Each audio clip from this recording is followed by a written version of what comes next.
KFAN welcomes some great shows to Mystic Lake Amphitheater, which is awesome. Guns N' Roses will be there August 8th. Leonard Skinner and Foreigner will be there August 16th. And Motley Crue will be there August 21st. Heck of an August. Get the complete details on all the upcoming shows on the concert page at KFAN.com. Keyword calendar.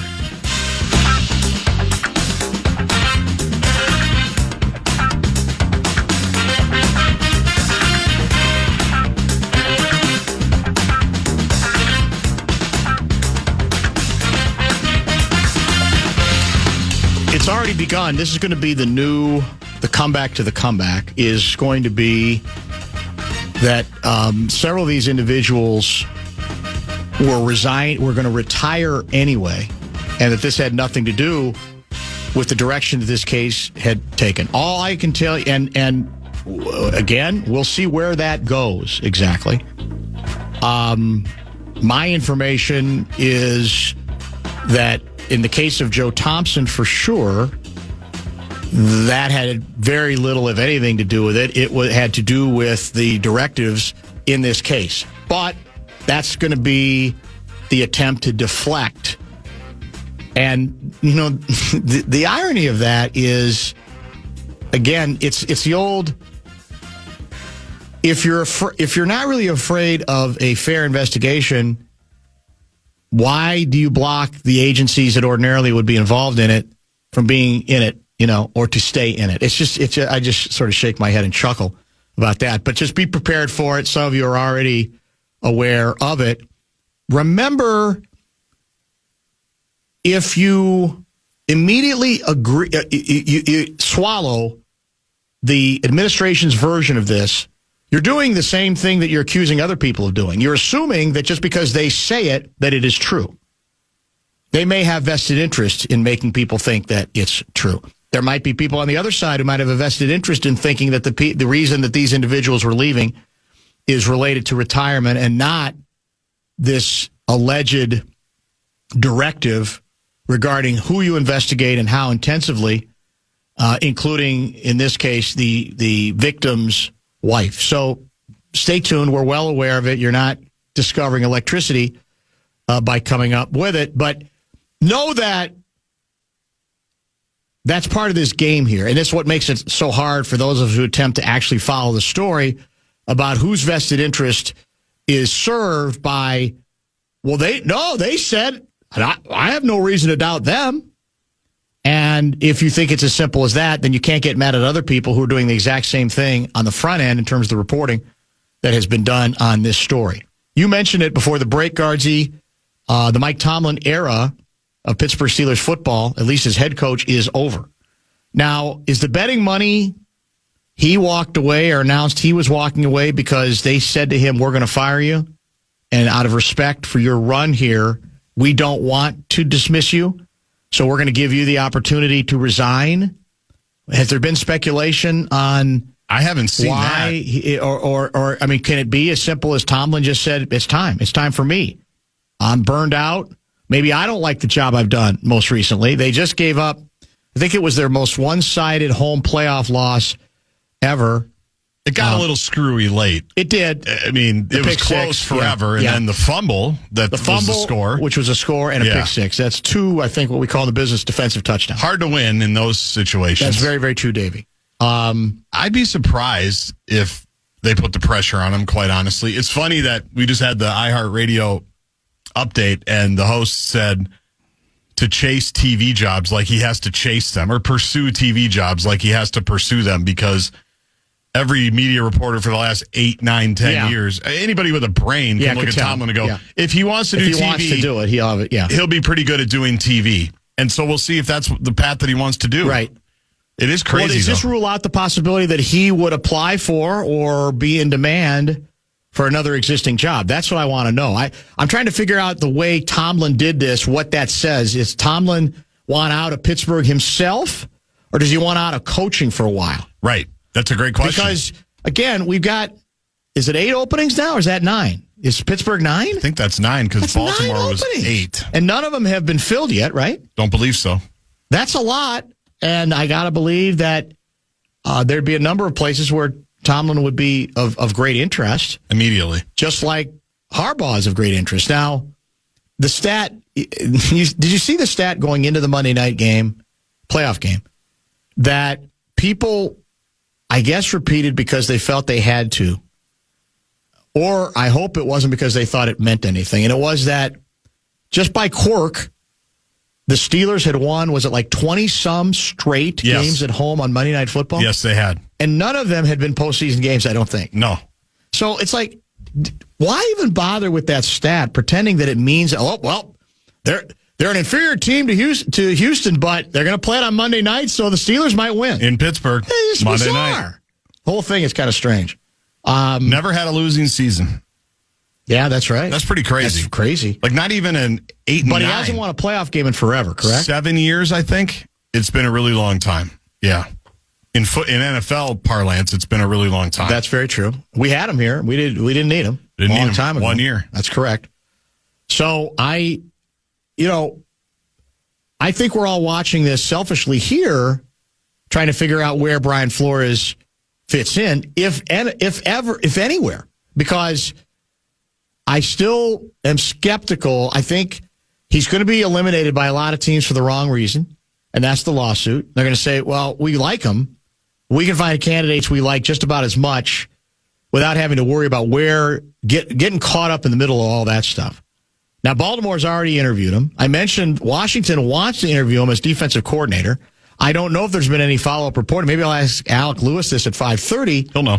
Indicating whether he might interview for that job. Because the moment he starts interviewing for coordinator jobs, we'll know something's up. Or we'll know, even if it's benign, he just wants a different challenge. If he's going to be a coordinator, he just wants to try it someplace else.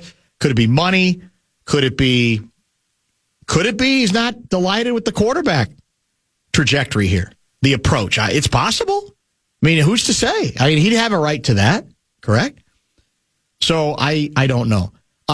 We have no confirmation that yesterday's report on Packers guy has been followed through with a contract extension announcement, correct? Haven't seen that. Haven't seen a contract extension. Nothing's happened there yet, which doesn't mean it can't or that it won't. And that was the reporting before the game, right? That's correct. That they were going to be working on something when the season was done.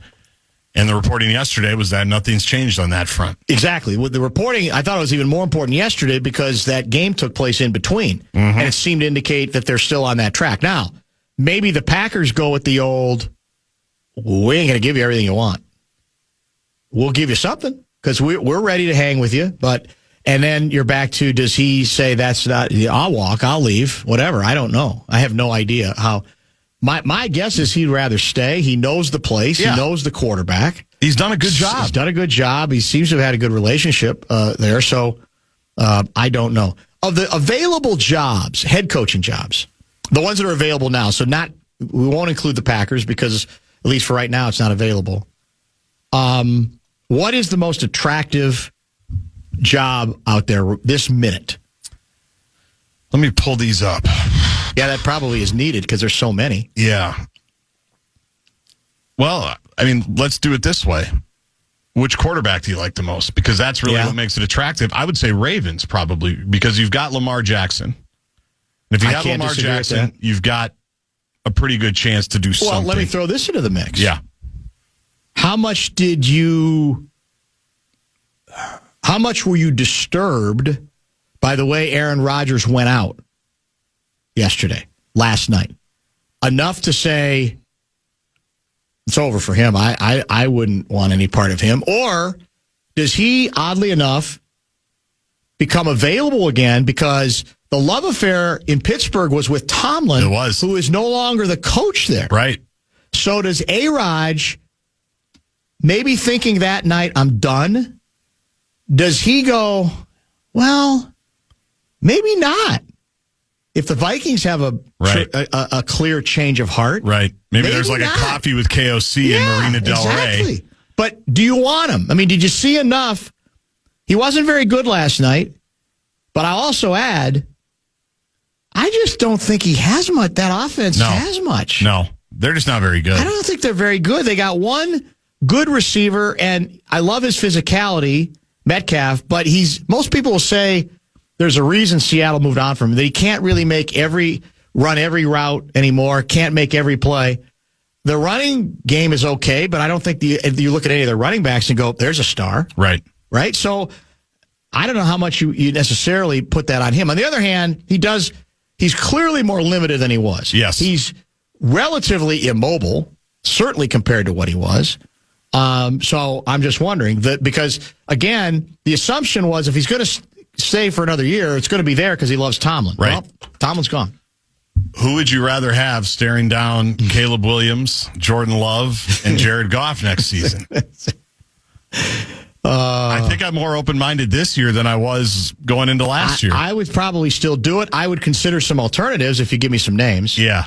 But, yeah, I probably would too, but that goes against my directive earlier in the show.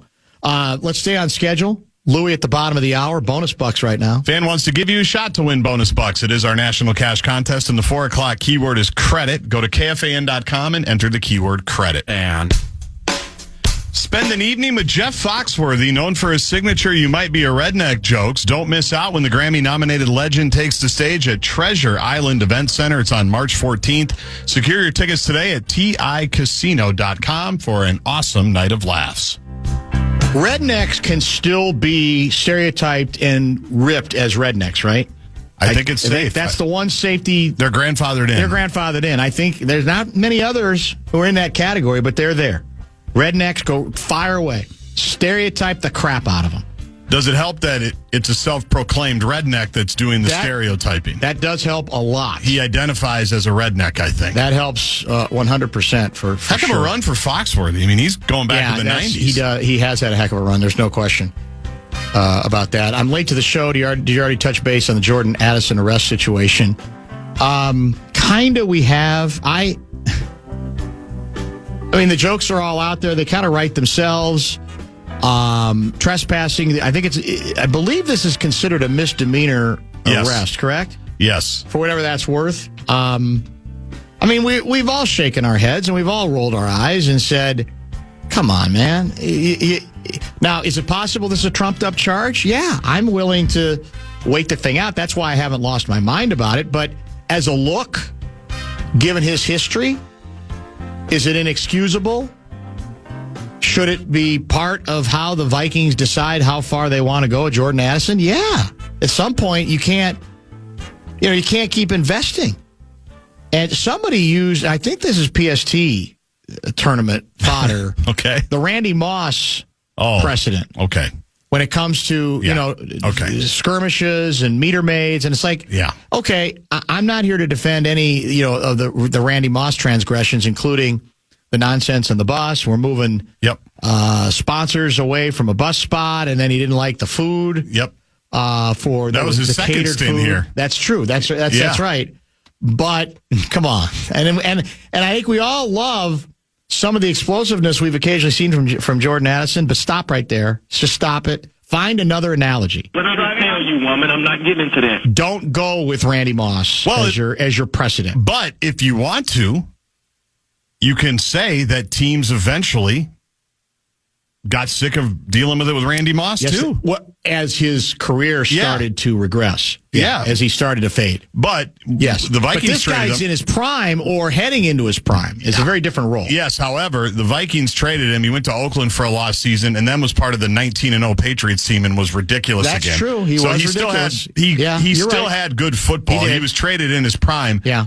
But I'm not using it to dispute the point that it's a ridiculous comparison, but even Randy Moss eventually wore out his welcome. So Addison has no chance to last that long. Closer to 763 guy. If you want Jordan Addison cut today, you go right ahead.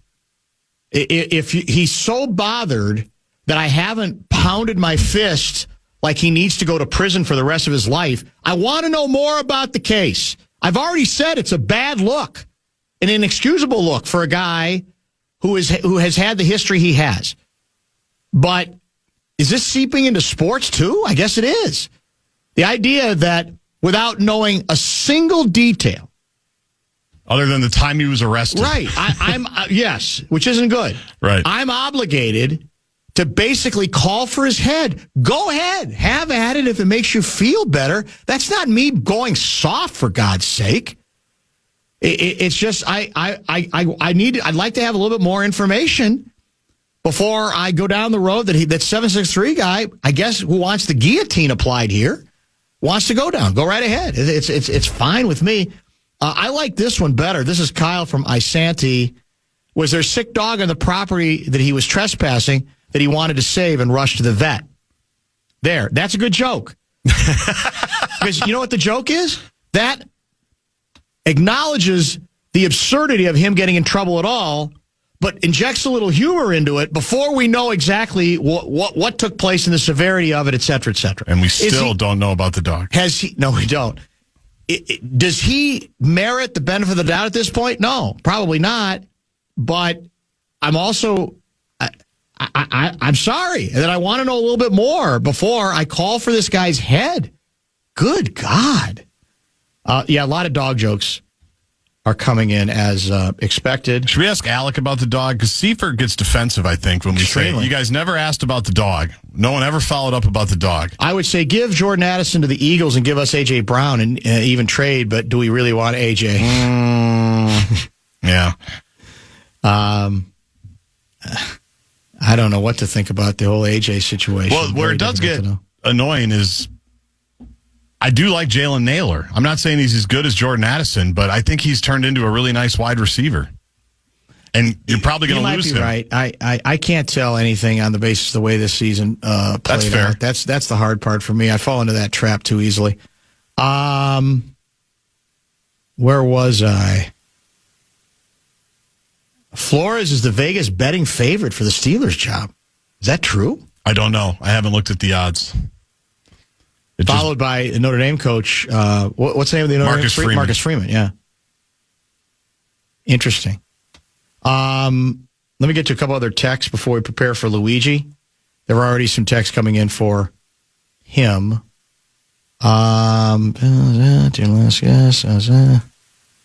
It feels like we completely lost the plot on what ICE is actually tasked to do.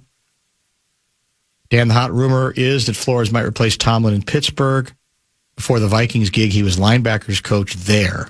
That's from Ed in St. Paul. Tomlin kind of got his career back going after he was let go by Miami, right? I mean, he went to hang with Tomlin for at least a year, maybe longer. Yeah, that's true. You're right. No, that's not the one I'm looking for. I had a good one. It was actually complimentary of the show, kind of. But it was the kind of compliment that interested me so much. I'll see if I can find it later. I'm scrolling way too far back. I think it was much earlier in the broadcast. Alec Lewis will join in about an hour. He attended the Vikings vetting day presser. We'll get his reaction to what was said and perhaps not said, because a lot of these press conferences, it is about code. It is about reading, one could say, between the lines. There's a lot of Addison. There's a bunch of Addison dog ones. We're all very concerned about the dog, and no one has ever gotten to the bottom of it. Is Luigi going to the Olympics? I'll find out. I don't think he is. He's not. No, he's not. Which is shocking, is it not? Not really, because once he does stuff, he moves on. And I think that's what he said. I've been to enough, which is incredible, which is an incredible statement for Luigi. I've been to enough Olympics. I've been to Italy. He's been there, done that. He wants to do different stuff. I'm pretty sure that's what he said.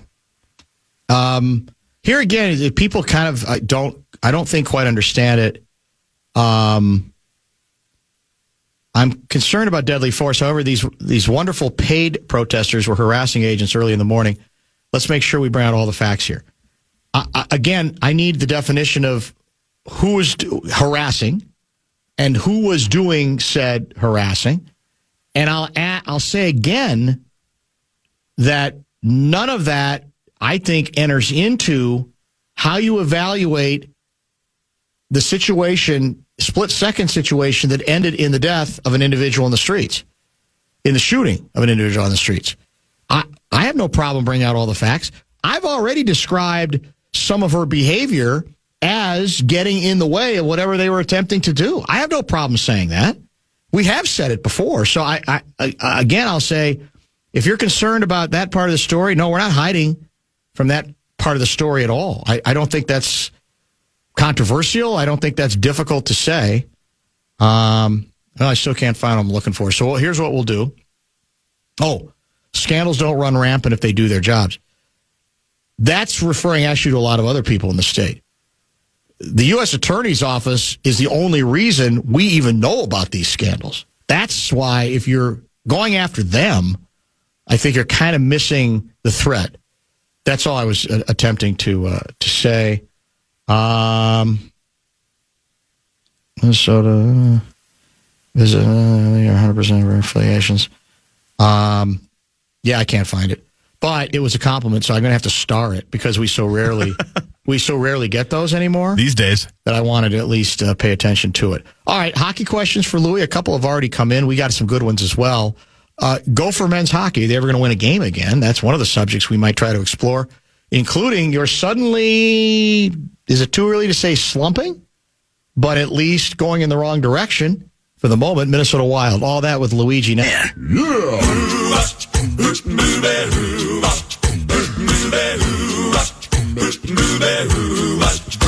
Well, she sneaks around the world from India to Carolina. She's a sticky-fingered filcher from Berlin down to Belize.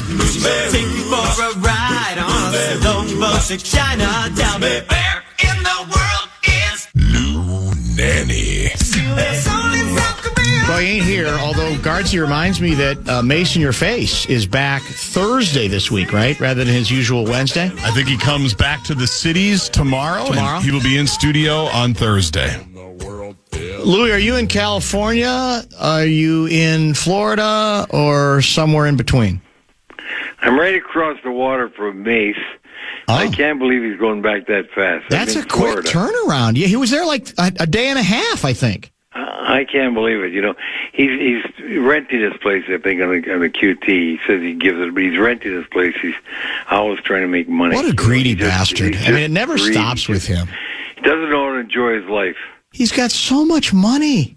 I know. What does he need more for? He's just, oh, my God. That's unbelievable. A lot of good tweets and texts have come in for you, and I'm glad this one was sent in by Dr. Phil out of St. Michael because I think I saw the same video he's referring to. He asks you this. He writes, I saw a video of Mean Gene Okerlund running the stairs at the Met. Louis has to Metropolitan Center. Louis has to have a Mean Gene story or two. He was doing it the one time I saw. Who was the wrestler who was with him? The all-time, God, the name will come to me in a minute. And there's some video that for some reason has sort of reappeared, and it's the two of them like doing sprints up and down the steps at your hockey arena. Do you have any recollection of Mean Gene or that scene? No, but I have a lot of recollections of Mean Gene. He almost got me in deep trouble. Really? First of all, the best ones. Look, his son played on Minnesota Gophers with my son Marty, and they had the NCAAs in Providence. So Francina and I went with Mean Gene and his wife, and we were in Providence. And on a Sunday afternoon, they were off. I said, let's go to Newport. I love Newport. Mm-hmm. It's only about a 35-minute drive from Providence from our hotel. We go down there. And I'm telling you, it was crowded as hell then at that time. But I'm walking down the street with him. I couldn't believe there were that many wrestling fans just calling out for Mean Gene, wanted to go up and talk to him and get with him. Sure. But I had him. There was Bob Hobson who lives right across the water from me here, and he was my guest at Interlochen Guest Day, and Mean Gene was there. I guess another friend of mine. I'm not going to say his name, but it's over. It's over. We're having dinner, and we're finishing. Gene says, "Come on, guys, you're coming with me. Jump in my car." I don't know where we're going. He pulls up. We go into a place they got downtown Minneapolis called Sheik's. Sheik's is one of those dancing bars. Yes, a strip club. And I walk in there, and holy Christ! Now he says, "My God, my picture's going to be in the paper tomorrow morning, guaranteed." Well, that wasn't bad enough. That's too good. They came to us. Some of these, I don't know if they were running the place or what. These people, you guys, come on upstairs. We got a special room. Oh upstairs. No! And yeah, I go upstairs. There's a wrestling ring, and there's two girls in the ring. and they're wrestling with mud. And they offered me $50 to go in the ring to wrestle with the girls. And Gene says, "Good, let's take it." So he jumps over the ropes to go. He goes in. I says, "Are you kidding me?" I said, "I'm going to be the front page of Minneapolis paper tomorrow, and my wife's going to have my clothes out in the street. I'm not getting in that ring." Oh, that's too good. God, he was unbelievable. He was he never stopped. His motor never stopped. He was a fun-loving guy. He actually, when I started broadcasting a state tournament, he was the salesman for WTCN at the time, selling time. Wow. And selling time for, the state tournament and that. And Bert Gagne, they used to do the wrestling there at the time.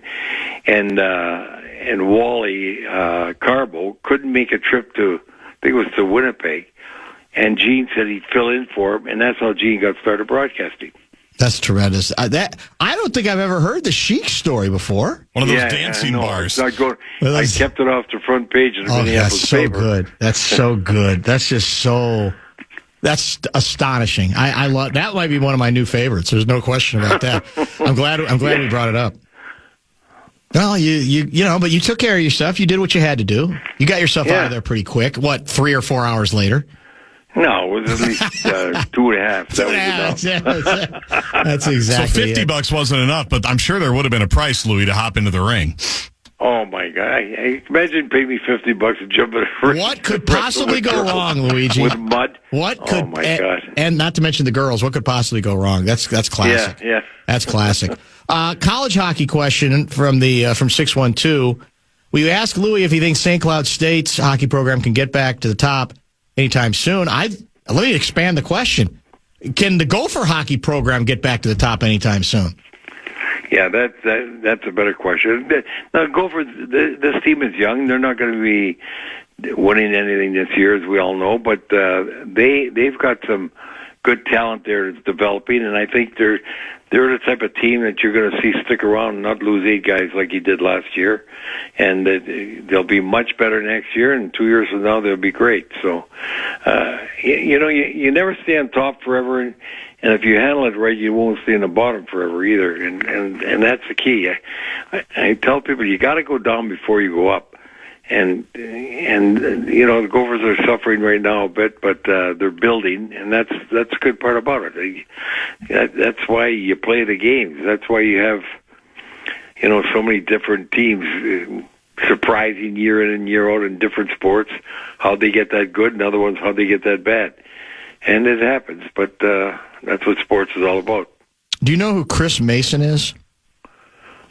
Hockey broadcaster. I know some Chris Mason. This one is described as a let me check his Twitter handle here to get details. TV broadcaster for the Predators, FDSN on the Predators, based in Nashville. I want to get your reaction to a debate topic tweet that he sent out. I think this was earlier today. If the playoffs were to start today, the second and third best teams in the NHL would play in the first round. By the end of the second round, 2 of the top 3 teams in the entire NHL will be eliminated from the playoffs. Dallas and or Minnesota are better off dropping down to the first wildcard spot than finishing higher in the standings. How is this good for the league? It punishes excellence, kills potential blockbuster matchups in later rounds, and undermines the entire 82-game, soon 84-game, regular season grind. His belief, go back to true conference seeding, 1-8, 2-7, 3-6, 4-5, reward the regular season, protect the top teams, etc. I know we've examined this before, but I think it's timely to get back to it now. What do you think? Well, first of all, you used the word timely. You couldn't have used it better, and I'm going to tell you why.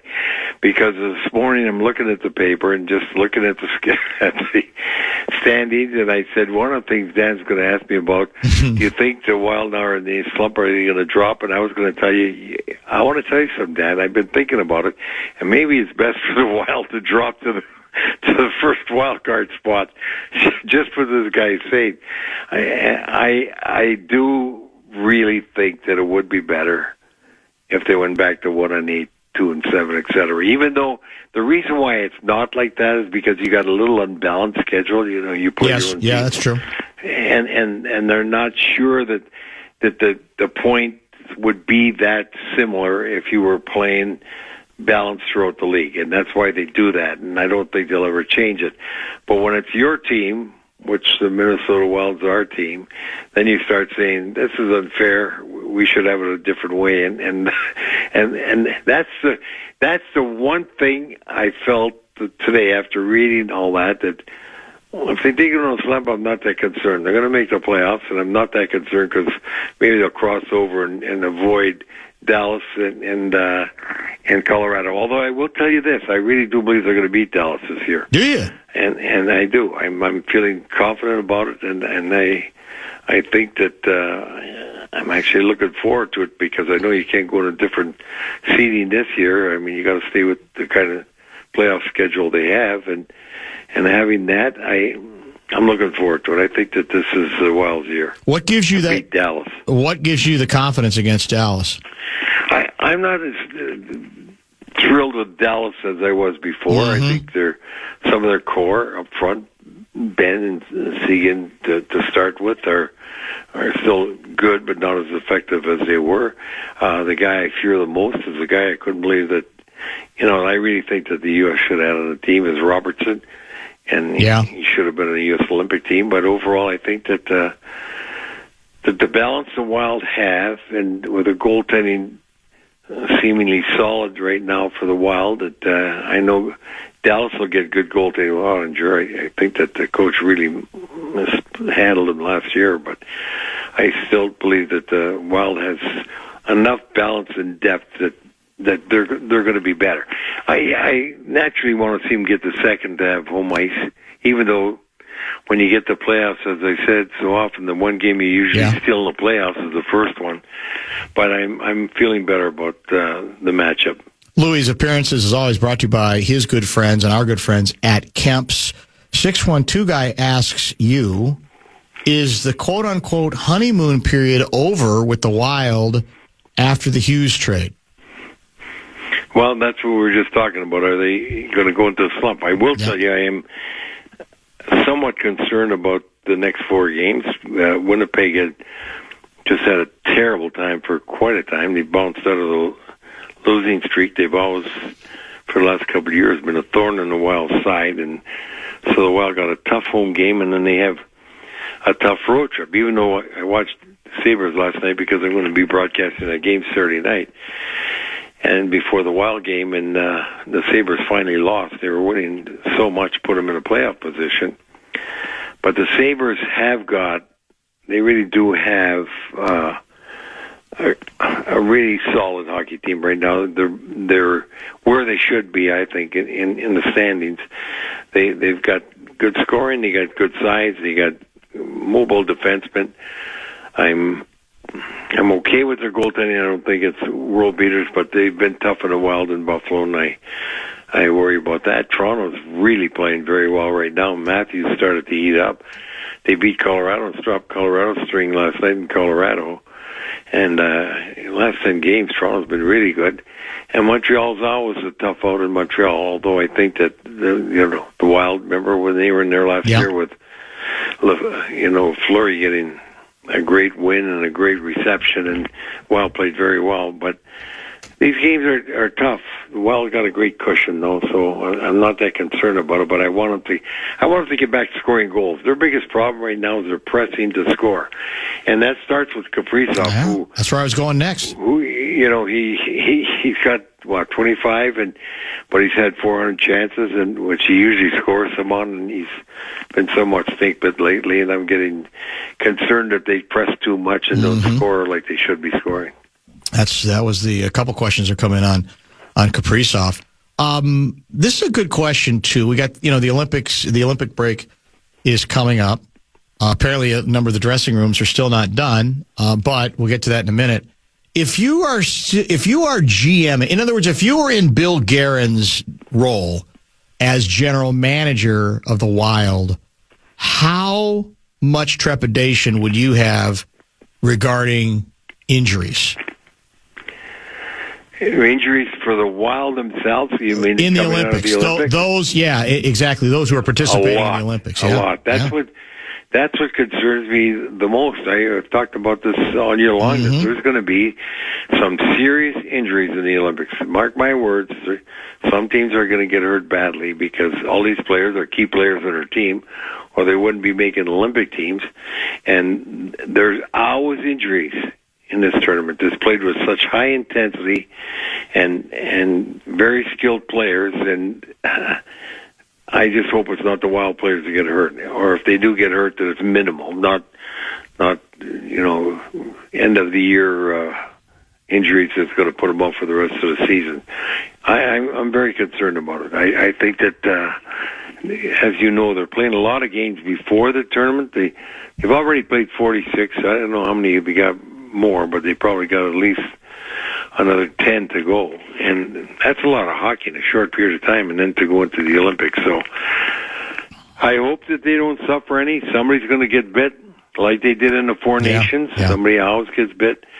And Wild are sitting in a position where everybody's finally happy that they can go into the playoffs and seemingly be, a threat to anybody, and you don't want to upset that apple cart. So you're not going to the Winter Olympics. That's confirmed?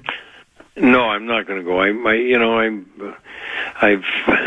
going to take a trip down the Rhine a little later in the season here. Okay. I don't want to go in just in the cold again to watch the Olympics. I'd rather watch it on TV than go outside and hit a golf ball or something. How many Winter Olympics have you either participated in or attended? You ever counted them up? Well, I participated in one. I think I've been to 5 others. 5 others. Okay, that's a good stretch right there. Yeah. That's pretty serious. Yeah. The prettiest venue, a Winter Olympics venue you ever attended? I think it's the one I played in, Grenoble, France. It was sensational. Yeah. And at that time, the biggest benefit that we had, we didn't have. This was before 72 when the Israelis had all their athletes killed. So I was in 68, and we didn't have the kind of security. No. We weren't worried about any threats. I mean, I was literally on the hill watching Jean-Claude Keely coming down the hill. Right in front of me. I'm standing out on the hill. I remember what I told you, watching that cameraman fall out of the tree, and it was so slippery and sleek that he must have gone 500 yards down the hill with the cameras flying all over. It was a much different experience then because we didn't have to worry about security. Yeah. More innocent times, one could say, at least on that level, that's for sure. There was a lot of bad stuff going on, but in that sense, there was no concern at all. So the stories keep coming in that like a lot of the dressing rooms aren't even close to being done. It's a good story and it's a media story that's easy to go to. But how much do you think participants care about that sort of thing? Do they get bitter if, the dressing rooms aren't done, or the feeling is the rink's not? I guess if there was a danger, you'd be with the ice, you'd be concerned about that if you're a player.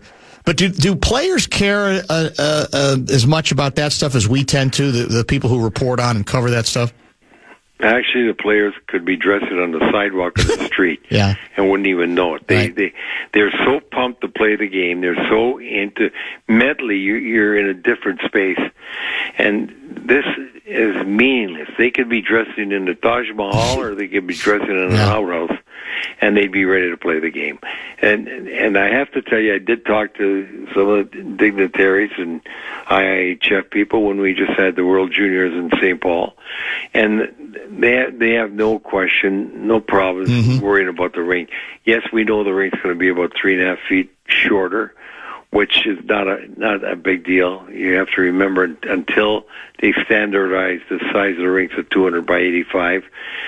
Some of the NHL teams, some of the rinks I played in were different sizes. The corners were different. They might be 5 feet shorter, and that's something that you're in the ice, you'll practice, you get accustomed to it. And what they'll do is just move those goal lines out towards the neutral zone a bit more, so there won't be any difference in the defensive zone for the people handling the puck and getting accustomed where they're going. They're not going to miss it in the neutral zone. And the players really aren't concerned about who's in a good seat or a bad seat, if they can see the ice or not see the ice, or are they able to get popcorn or not. They're focused on the game, so they're ready to go. I see no problems having anything. They just ran a tournament there. Yeah. Italian teams played, and they were happy about it. Yeah, they're going to be working right till the games start. And the women start first, by the way. So they're about 3 days earlier than the men. And you're getting even a better read from them playing at the first part of it. By the way, for the record, that Mean Gene Okerlund tape I saw, the wrestler with him was Hulk Hogan. And somebody is texting that it was right before Hulk became really, really popular. He's trying to train Mean Gene as they go to different parts of the Twin Cities. And part of that was running the stairs at Met Center, along with stairs on St. Paul's West Side, downtown Minneapolis, and one of the Minneapolis lakes. It's described as a very funny watch. The part I saw was quite good. Also received this from Larry Mondello guy. If you think that story was crazy, you should hear Louis' story about when Mean Gene brought him to Tijuana. He didn't bring me to Tijuana. Yeah. I went to Tijuana without him. Yeah, I went to Tijuana because that's when I was president of the North Stars, and I wanted to get. We'd never had any tennis tournament, major tennis tournament in the Twin Cities. And so I went with Frank Jurk and our wives, and we went to La Costa. They were playing the Davis Cup then, and I was trying to get the Davis Cup for that, and we were close enough to Tijuana that we went over to Tijuana one day, and it was amazing because that's when Gretzky just went to L.A., and that's when I was buying a leather coat, and the guy asked Jurk where we're from, and he said, "Oh, we're from Minneapolis. We're with the Minnesota North Star hockey team." And the guy says, "Oh, hockey just came to Los Angeles this year." It'd been there, for 25 years or something? But Gretzky got traded that year, so they finally heard that hockey was in Los Angeles. That's funny. Yeah, that's the first time he noticed when they got Gretzky, right? And that's probably true for a lot of casual fans there. When you look back on it, that's sort of the way, from an NHL standpoint, that was the beauty of the move, right? It did obviously. That's like the birth of our Lord. That's when everything started. Right, absolutely. That year. 100%. LA. Big dinner plan tonight? What's the plan?